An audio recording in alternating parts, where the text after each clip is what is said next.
What is going on, everybody out there in Dragon Blogger? This is Brian Alford here once again with another video game review, and this time this is Super Motherlode for the PlayStation 4.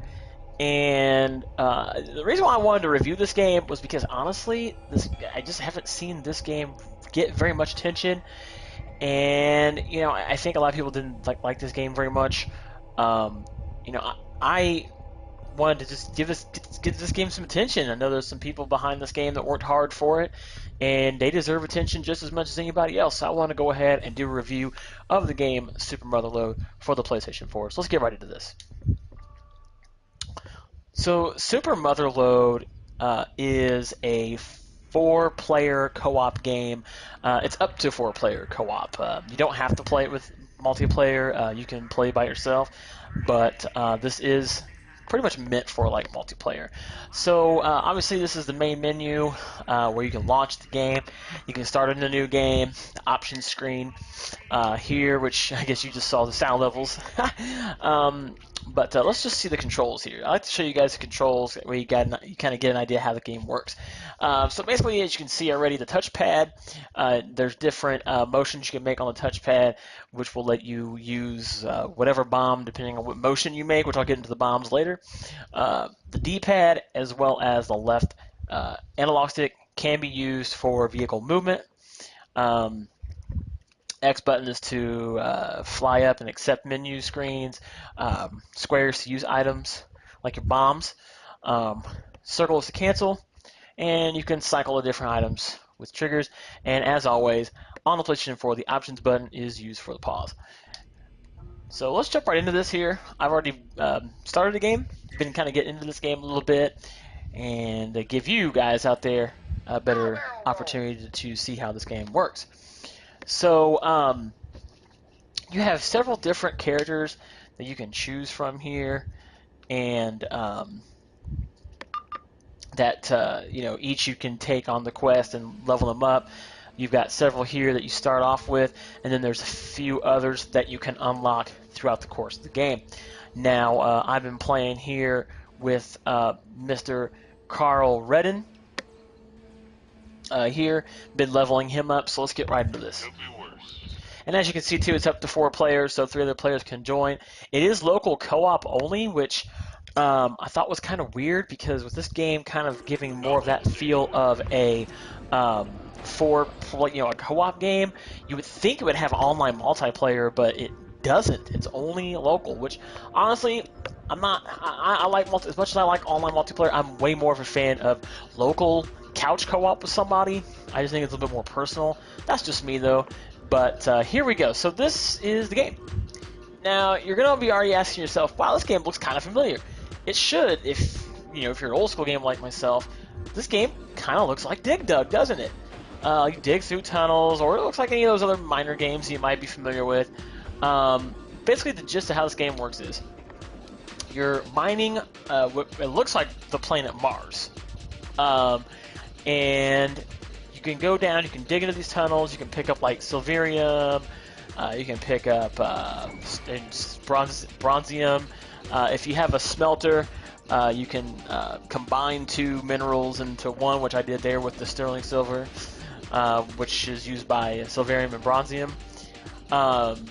Now, you've got your HUD. I want to talk about that first. Top left corner, you've got your player icon, the picture. Underneath that is money that you've earned from the things you've mined, which you drop off at the mineral depot. Next to that is a red bar, which indicates your hull health, and once that's depleted, you die. Underneath that is your inventory meter, which basically shows how much you have on your inventory, which basically is how many minerals you've collected. Once that is full, you will not be able to pick up any more materials, or minerals rather. In the middle, you have a map, which you have to unlock. Under that is a feet indicator, which shows you how many feet you've gone up or how many feet you've gone down. And I just, looks like I dropped off some minerals. There we go. Underneath that is your fuel gauge. Once that goes all the way down, which kind of confused me when I first played this game. But once it goes all the way down, it actually doesn't allow you to drill anymore. I was worried because I got really far down, and then my gas meter was almost empty, and I was like, oh man, am I gonna like not be able to go all the way back up to the top so I can get more gas? But don't worry, in normal mode, once your gas depletes, all you can do is, or all you can't do rather, is dig. So you can't dig anymore. Now, if you're in hardcore mode, which is another mode you can play, if you run out of fuel, the game is over. And then underneath the red bar and yellow bar, you'll see some bombs once you collect them. And the bombs basically work like this. And if I can show you guys here. So, oh, I'm sorry, I'll actually go to the inventory screen. Now, these things here, you'll have these outposts. As you go lower and go down further into the earth, you're going to come across little outpost stations like Alpha, Beta, etc. This is the first outpost station when you land on the planet. And we'll start over here. This is your fuel depot where you can go and get fuel. You can buy more fuel. So this is where you fill up. This is your mineral depot where you drop off your minerals in exchange for money. This is your repair shop, where here you have to land on it, but as you go further, you don't have to land on anything. This will repair your ship. And this is the shop, where you can upgrade your drill. So this is the upgrade shop. You can upgrade your drill bit, which I currently have maxed out. You have your fuel tank upgrades. You can upgrade the size of your cargo or your inventory you can hold. You can upgrade your hull strength. You can purchase a smelter, which allows you to combine minerals and get more money, which like I did with the bronzium and the silverium, which made sterling silver. You can get a radar, which, I'm sorry, it's not a map, it's the radar. I call it a map, but it's that thing in the middle that I showed you earlier. You can also upgrade the speed of the drill. You can also upgrade the speed of the rotor, which speeds up your flying. And then you can also increase the speed of the treads, which basically means your movement. This is your bombs. These are going to come in very handy. Simply put, you have TNT, C4, T-bombs, and shaft bombs, and electron bomb. Basically, the easiest way to describe this is by the icon in the middle. The icon in the middle represents the blast radius of the bomb. So TNTs are like 3x3. The C4 is 5x5. The T-bomb's a T-shaped, and then the shaft bomb is an L-shaped. So it's kind of like Tetris in a way with the bombs and how they work. The electron bomb, I do believe that can blow up like, certain harder surfaces underground. And of course, you can buy reserve fuel, so if your fuel runs out, you can use a reserve. If you are almost dead, you can repair yourself. And I don't know, I think the teleporter automatically teleports you back to the nearest outpost, or recently visited outpost. The game does have a campaign, has a story, which I really can't go into because it's kind of a weird campaign. The gameplay is really easy. I mean, I showed you the controls, so you saw how simplistic it is. This doesn't have a very hard learning curve. I mean, we'll get down in here and you can kind of see me play. The learning curve is pretty easy. It's not a very hard game to play. You can't drill up. You can only drill left and right. You can't drill like in mid-flight. So, I mean, you have to stay on a tread in order to drill. Like I said, you can't drill up. You can only drill down, left, and right. So it's kind of weird.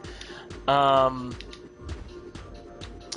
game, I mean, it's graphic-wise, the graphics are pretty simplistic. They're not really anything stellar.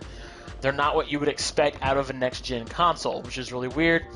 The music, you're going to hear the same music over and over and over again.